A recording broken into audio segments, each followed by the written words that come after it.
Hello and welcome again to this channel. In this video we're going to install Rundeck with a Postgres database as a backend.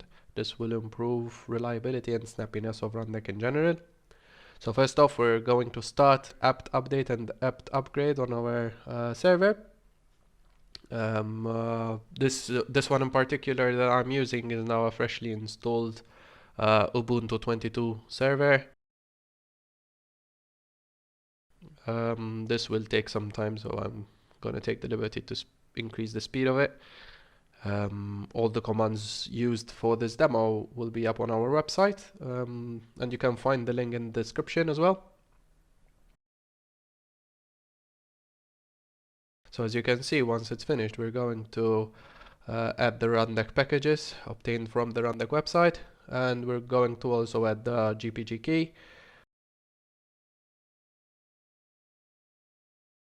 And then apt update again, so that our system is aware of the newly added packages. We'll give it a minute. Now, as soon as that's done, we can go ahead and install Rundeck alongside with all the requirements. Again, this will take some time, so I will go ahead and speed up the process. As soon as this finishes, we will continue by setting up the database. We will switch to the Postgres user, and then we will get onto the terminal-based frontend for Postgres. We will set up the database first, and then set up the user for Rundeck, which will be used by Rundeck itself to authenticate, and then grant the privileges to this particular user on the new database that we created.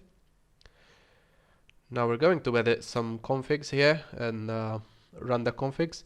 We will comment out these two particular lines, and we will add several other lines in order for Rundeck to make use of Postgres.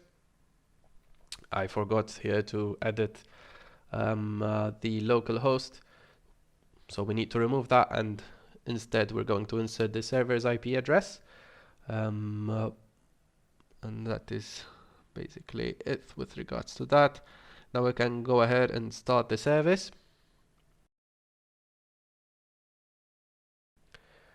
For some reason it's not loading up, so here we need to systemctl reload it and then start the service. Then we can check the status for it.